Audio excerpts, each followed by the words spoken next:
The thing that most impressed me about the movie was the reverence, the respect, and the effort put into the characters, particularly with Optimus Prime and Megatron, or as they're called for most of the movie, Orion Pax and D16, who are also voiced by Chris Hemsworth and Brian Tyree Henry, respectively. At the forefront of this movie is their relationship with one another. Their friendship is what propels the story, what propels the plot forward to great success. Let's go ahead and move on to my review for Transformers 1. So, I originally didn't grow up with Transformers, as some of you know. That's not to say that I didn't know of its existence. I just didn't really watch the original series. I was exposed to some of its sequel shows and spin-offs later on, like, Beast Wars, the CGI cartoon, which has not aged very well, at least in terms of its aesthetic. But I like the premise. I always kind of found cars boring. I still kind of find cars boring up and now as an adult, but as a kid, especially as a kid, I was like, I don't care about cars as long as it get me to my destination. That's cool with me. But the idea of robots transforming into a dinosaur or a giant spider was much cooler to me. But I picked up bits and pieces of some other Transformers content over the years, like Transformers Armada. But again, I wasn't watching a lot of those shows, and I wasn't really taking so much of it in where I knew a lot about the lore, just kind of the basics. I did watch some of the Michael Bay Transformers movies, and the first one, the one from 2007, I think it's fine. It's toned down compared to the sequels that he directed. And, had some good action scenes in there, some spectacle of course. But as soon as we got the Transformers 2, and heavy emphasis on that, Revenge of the Fallen, it just awful. That movie, sitting through that movie was absolute torture. Whereas, the first Transformers movie, the live action one, I should say, that was okay. And then, from what I've been told, they just get worse and worse and worse as they go down. We don't really do much reading. But it wasn't until I saw Bumblebee, directed by Travis Knight, that I started to finally understand, or at least start to appreciate, Transformers, the property itself. For the longest time, Transformers fans have always said, from what I've heard, the Bay movies are missing that heart. I'm like, what are you talking? What do you mean the heart? But seeing Bumblebee, I was like, oh, I get it now. Because, one, you had the great relationship between Bumblebee and Haley Steinfeld's character, which certainly that was missing in the early, live action films directed by Michael Bay, and I liked that. But then it also kind of showed me the aesthetics of Transformers, like that wonderful opening on Cybertron, and where they all had, from Optimus Prime to Bumblebee to Soundwave, they all had the G1 designs, and I was like, oh wow, these look fantastic in live action. So I started to understand it more. I started to again appreciate it more. And then later I saw the 1986 anime movie, which we also recently did a watch party for, which was a blast. And I thought, though again it's not perfect and it has some some goofy moments or whatever, I really love the animation in that film. I really liked a lot of the characters and just how dark it was, right?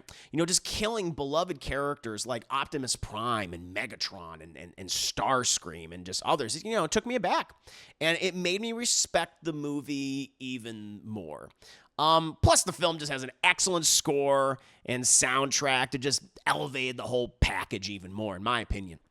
But now we have Transformers 1, which just came out. And I'll admit, I was initially not impressed by the marketing for this movie at all. I thought the first trailer was terrible and just looked like it was going to be a goofy adaptation that tried to cram in as much unnecessary and just kind of cringe humor as it could. But the second trailer was better. And early reactions were very positive. And the fact that just Paramount screened this film 2 weeks ahead for, a lot of critics, it made me more interested, and I'll admit, even excited. And I'll tell you guys right now, in my opinion, this is the best Transformers film ever made. And I'm not dismissing, Transformers the movie or Bumblebee, because those movies are very good. But this succeeds in ways that I found very surprising. And I think this film will not only appeal, obviously, to longtime Transformers fans, but it will also be a great gateway into Transformers for people who have very little familiarity with it. The thing that most impressed me about the movie was the reverence, the respect, and the effort put into the characters, particularly with Optimus Prime and Megatron, or as they're called for most of the movie, Orion Pax and D16, who are also voiced by Chris Hemsworth and Brian Tyree Henry, respectively. At the forefront of this movie is their relationship with one another. Their friendship is what propels the story, what propels the plot forward to great success. They go into the background of the formation of Cybertron and the primes that protected the planet for, generation cycles, as they say. But the primes died at some point, some time ago, in the war of another alien race called the Quintessence, I believe, which are, funny enough, are part of, the original Transformers, like Generation 1 cartoon. And now Cybertron has this oppressive caste system where many Transformers or Cybertronians, or what we want to call them, are forced to work as miners under horrifically harsh conditions to gather energon. It's the resource that pretty much powers the planet, the cities, and all the people that reside on it, or within it in this case, since the surface, you can't go up there because it's supposed to be so dangerous. And that's where we find Orion Pax and D16. They're just these lowly miners trying to find a way out of this situation, in particular Orion Pax. He has these aspirations that he wants to better himself. He wants to prove that he's more than meets the eye, and that he's anything but a lowly miner, and that he wants to choose his own destiny. He doesn't want his destiny chosen for him. And even though, like, early on, you can almost say, like, he's a naive character, or that he's foolhardy, or, he's hopeful to his own detriment, maybe the detriment to others. What's so great about this early take on, and I'm going to go back and forth between calling him Orion Pax and Optimus Prime, because by the end of the movie, he becomes Optimus Prime, obviously. But you see the shades, you see the early aspects of what will define Optimus Prime in this early, younger version of this character. And I think it's wonderful. He's finding himself in this movie, as is everyone else, all the other characters in this film too. It's like they're growing into their personalities. They're earning what they will later become, whether it be hero and villain. And we see a lot of that in Chris Hemsworth's Orion Pax. And what's great about his voice is, like, he's not just doing Chris Hemsworth's voice and, like, him just speaking as himself. And he's not just doing an impression of Peter Cullen's Optimus Prime. But again, there's these shades. Like, there are these moments where it's like, wow, you just sounded like Optimus Prime from the Generation cartoon.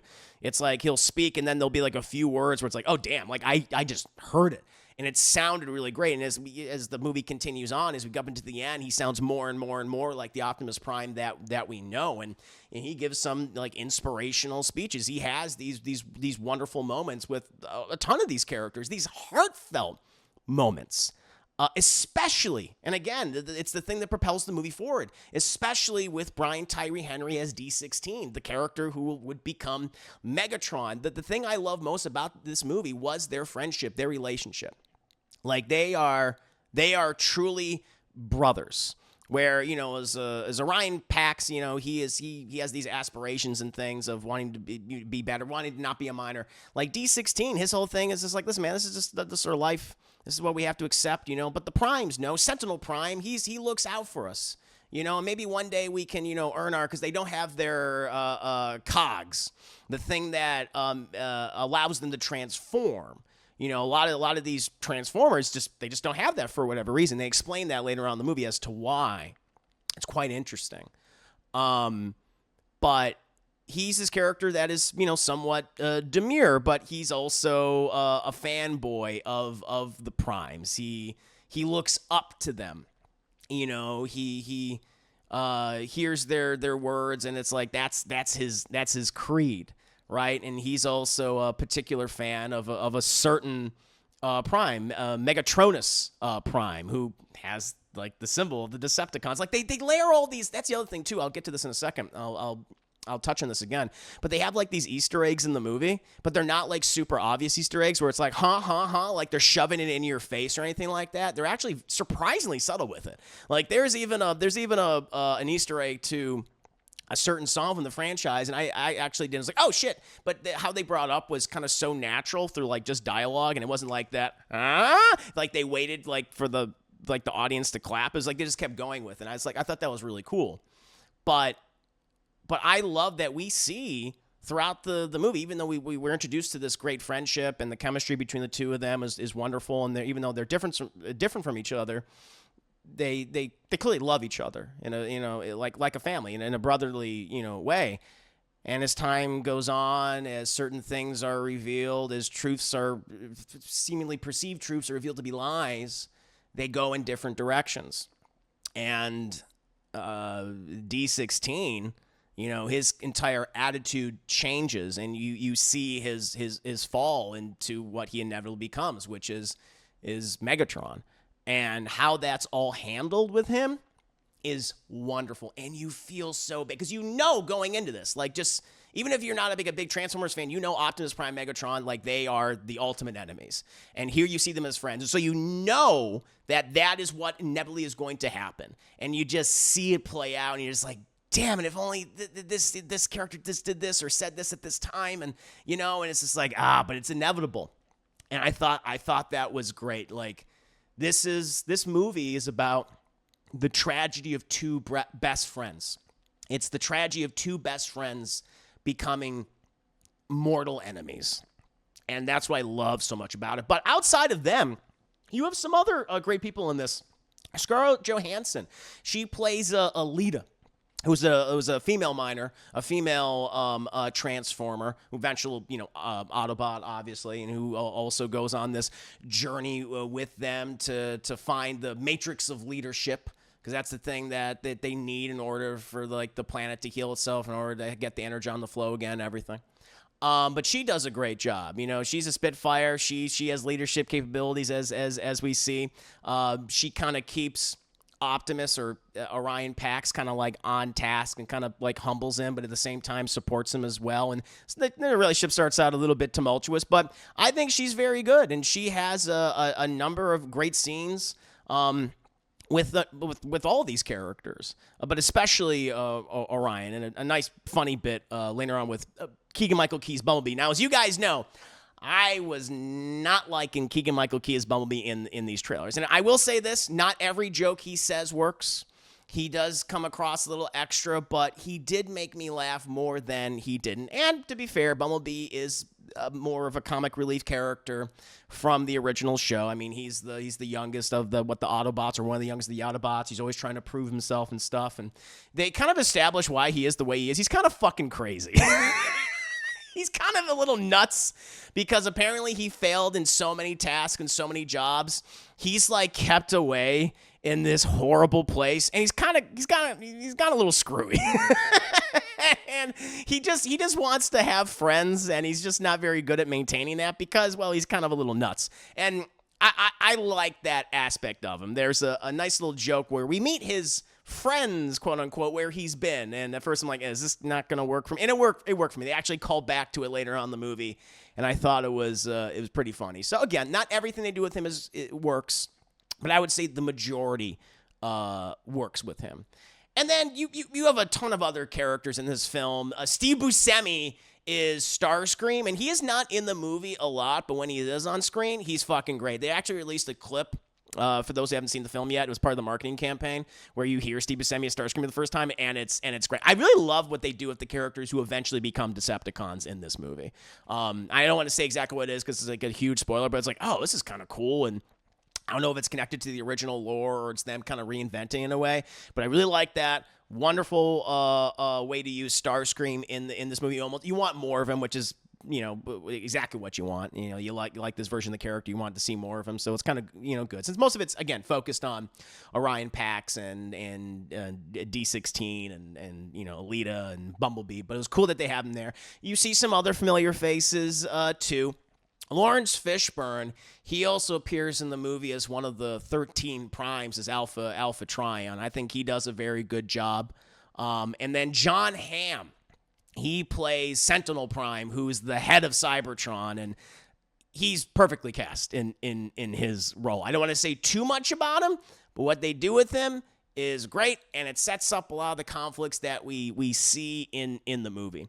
The film's aesthetics across the board is wonderful. If you were a fan of the G1 cartoon or any of the comics, the IDW comics back in the day, or that they're making now, like they incorporate all of that. A lot of like 80s kind of like science fiction aesthetics where it makes sense as the Transformers from the 80s, but it's all layered on top, and how they show the huge metropolis that is the Cybertronian civilization beneath the planet's surface looks great. What's up on top looks wonderful. All the mix of colors and things and cosmic things and other entities and beings. And we get to see what the flora and fauna looks like on Cybertron. It's really cool and really inventive, and I thought that was really neat. The animation across the board is great. I know some people thought it was like too goofy, but what they do some surprisingly violent things in this movie. The fact that they're robots is like, oh yeah, we can kill these people, right? All right, cool. And they kill some of these people in graphic fashion. You're seeing a lot of Transformers losing limbs, having their arms cut off, their legs cut off, being torn in two. It's pretty violent. And I really like that. They're like, all the action scenes across the board are great, whether they be kind of more comedic at first, but then later on where it's like, all right, we gotta get to business now. And you're gonna see a lot of Transformers dying across the board, Chad, and a lot of them in horrifically graphic fashion. But I thought that was great. And again, the references of it all. I feel like it would be so easy for this movie to just shoehorn in as many references as they can, just force the camera to look at it and then like wait for that pause so the audience can go, woo, or they can clap. And listen, there are references in here, but they don't like draw like attention to them. They kind of like, hey, if you saw it, cool, but we're going to keep going. We're going to say a certain line, but they actually earn that goddamn line, right? Or like what happened with me, they mentioned something from like a certain lyric from a beloved song, and they weave it through a natural conversation, and I didn't catch it until like, oh shit, like till the conversation was over. But they just kept going, and it moves at a fucking very fast pace. I didn't mind that. Maybe for some it's like because they don't really give you too much room to breathe, but I thought it worked for the film. And at the end of the day, this movie, it has the heart that so many of the live action films, Bumblebee aside, just lacked. It goes to show you that to make a Transformers film, and this is me going to be critiquing Michael Bay, and deservedly so, you don't need to shove in all these unnecessary human characters that literally add nothing to the plot except we need a recognizable face to sell the film, right? You don't need this unnecessary and kind of disgusting, not even kind of, downright disgusting frat boy humor in the movie. You don't need to shove a camera up some poor girl's ass, right? And you don't need to have like all this, disgusting, stereotypical, derogatory language in it either, or stereotypical characters like, there is no mud flaps or skids to be seen in this movie, all right? There's no offensive stereotypes in this movie at all. And it's just a shame that, the Transformers franchise has just been mired in all that for so many years, because it's like, here it is. Here's the movie. In my personal opinion, Transformers 1 is simply the best Transformers film ever made. And I want to see more of these movies. I want to see this franchise continue on in this direction, because it's like, you did it. You nailed it. All right? And it's one of my favorite, certainly one of my favorite animated films of 2024. It's one of my favorite movies of 2024. It's just a goddamn fun time. And I highly recommend it, whether you be a longtime Transformers fan or you have very little familiarity of Transformers. It's a great gateway. It's a loving, reverent homage to the past, but at the same time, it plays around the mythology, and I think recreates it to be something new and very refreshing. And it has that heart, because, again, the heart is with Optimus Prime and Megatron and their friendship and the dissolution of their friendship. And so, yeah, I couldn't recommend the movie higher. I think it's great. But what about you guys? Did you think it is as great as I do? Were you more mixed on it? Did you not like the film? Let me know. 5 minutes later. What did you think of Transformers 1? Edgy Berserker Kevin! Good to have you here, Edgy. Always play Edgy. Thank you so much for the very kind raid, chat. As always, check out Edgy Berserker streams. She's great. She's amazing, incredibly entertaining, plays the JRPGs, the fighting games, everything else in between, those virtual novel games that may or may not have cousin kissing and perhaps cousin schnooping. It's good stuff. How you doing, Edgy? I was wondering who was playing Starscream when Buscemi's name popped up the grid. I was like, of course, yeah. Yeah, they do a little funny thing with Starscream's voice in the movie that I thought that was pretty cool. And how it happens was like, oh, wow. Again, they're just very smart with their references in this. And I really liked, God. And again, like seeing Starscream in this, like he's not in a lot. But now that he's introduced, it's like, oh, I want to see more of Starscream. I think it'd be really cool. Let's see. Yeah, I didn't recognize Fishburne at first. That part as Alpha Trion. But he does a good job. So yeah, I really like this one and agree. It's easily the best Transformers movie. The animation is great, and the story and writing is emotional, surprisingly emotional. It's surprisingly emotional. I was like, Jesus Christ. Especially towards the end, especially after something happens.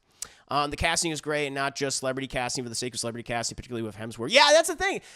Because I've let, like, Chris Hemsworth was cast as Optimus. I'm like, I mean, I like Chris Hemsworth. I think he's actually a good actor. I think he's underrated. And everything he's been has been great, but I think he's great.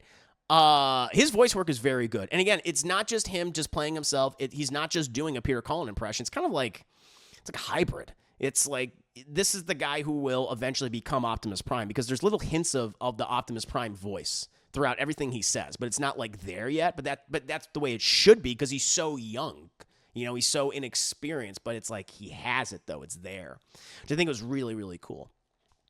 Edgy Chris, I cleared the cousin game. Did you kiss her? Did you kiss your cousin, Edgy?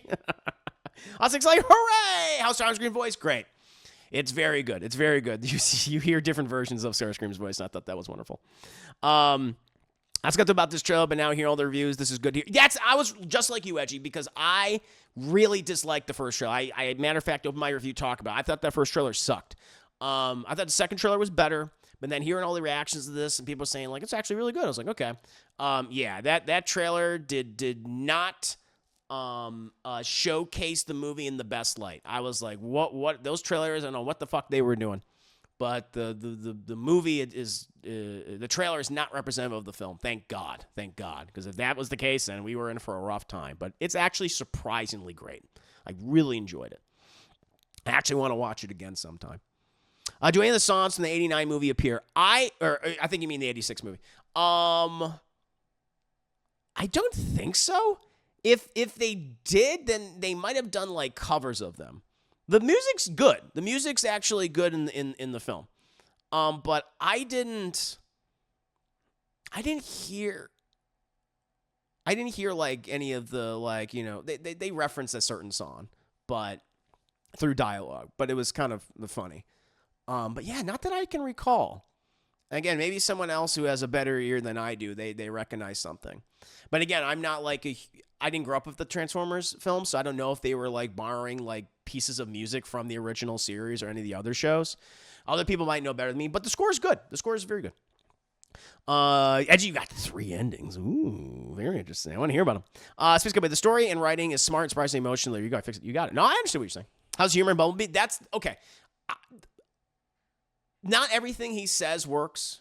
You know, he's a little too extra sometimes. They explain why he is the way he is, which I appreciate. It's like, oh, okay, that makes sense. They didn't explain why he's fucking. He's insane. He's crazy. But there's a good reason as to why. And there's some great jokes with him. There's a Key and Peele reference in the movie that I didn't catch at first, and then I heard it. I was like, wait a minute, is that what I think it is? I was like, that was fucking funny. There was something that was actually pretty cool that I liked. I'm not gonna say what it is, but once you hear it. If you don't catch it the first time, you'll catch it the second time, and I was like, oh wow, that was kind of brilliant. But there's some jokes where I'll tell you what, the one joke that definitely didn't work for me was Badassatron. I'm looking at different nicknames. How about this one? Badassatron. Like he does that again later in the movie when he's talking to Elite. I'm like, okay, this isn't working. So that was like one case where, but for some people, some person fucking was laughing. They were dying laughing during that. So, and again, humor's subjective. What I may not find funny, you may find funny, but I will tell you this, and you guys know I had a lot of misgivings about him as Bumblebee going in. He works more than he doesn't, but there's sometimes where he doesn't work. I'll with this on Wednesdays, don't worry about Nice. I'm very excited. Can't wait. Vaso, good to have you here too, Vaso. What have I done? Oh, Lord. KC, good to see you. Hey, Chris, how was Sentinel Prime in this overall? I really like what they do with Sentinel Prime. I don't want to say too much about him. All I say is I think John Hamm did a great job. He brings some of that smarminess that he, of course, brought to Don Draper from Mad Men. I was like, because at first I was like, oh, who is this? And then eventually I was just kind of going through my head. I was like, oh, maybe this is John Hamm. At first I thought it was, I'll tell you what, at first I thought it was Nathan Fillion. I thought it was Nathan Fillion voices this character. I'm like, oh, he's perfect for this kind of character. He can nail it. But then I saw it was John Hamm. I was like, oh, okay. But he did a great job. I don't want to say too much about Sentinel Prime, but his function in the movie works very well. Very well. And it's key to a certain character's change. That's all I'll say. Did Optimus have the touch? He had the power. Yes to both. Yes to both. Absolutely. Chris Hemsworth certainly had the touch. Everyone had the touch. I kind of want to watch this movie, but maybe not in theaters. I actually recommend it in theaters. I saw this in the big screen. I think it looks fucking great. It looks very good. It's a very pretty movie. And Brian Tyree Henry was good as Megatron. He was. I liked him a lot. Serious Spock, my only small issue with the movie is that it's very... Yeah, I brought that up. It does move at a good clip. It seemed like everything happened within a day. I think maybe happened in 2 days. I think you might be right. I feel like it happened in 2 or 3 days or something. It certainly felt that way. You know, and I can understand that. It didn't really bother me because I was just consistently entertained. There was always something, either like the relationship that was interesting, visually something interesting going on, a really cool action sequence, great bit of animation. So, but yeah, it moves very fast. And I could see where that can be a little overwhelming. It didn't bother me, but I totally understand. I like Sentinel Prime and Transformers Animated, where his design is based on a Tick, and he's voiced by the Tick himself, Townsend Coleman. His design, he's very gilded. He's very, very gilded. He's got a lot of gold and a lot of blue. But yeah, no, I thought what they did with Sentinel Prime and John Hamm's performance was great. Again, don't want to say too much. But I like what they did. But yeah, overall, I think this a lot. He's got a lot of bling on him. Yeah, that's the word for it, bling. But as I said, Jed, overall, I think this movie is great. This was Soundwave superior? Soundwave most definitely was superior. I don't want to say how many certain Transformers are in the movie. You know, the principal ones that they're focusing on it's the core four of well, again, the characters who will eventually become Optimus Prime and Megatron, Bumblebee and Alita, and then they have like Sentinel Prime. He's a big character in this movie, and then they have everybody else, and then they have I mentioned Starscream, I mentioned Soundwave. There's I guess I can say Shockwave. Shockwave's in the movie too, and there's some other ones, some recognizable Autobots as well. But I don't want to say too much because I want them to be a surprise for people. Because when they pop up, it's like, oh, that's who that is. Oh, cool. Yeah, and the Skids and Mufflab, nowhere to be seen. They are. I can most assuredly say they are not in the movie. Not in the movie. And I am very happy that they're not in the film. But yeah, I recommend the movie, chat. I thought it was great. Nice surprise this year. Very nice surprise.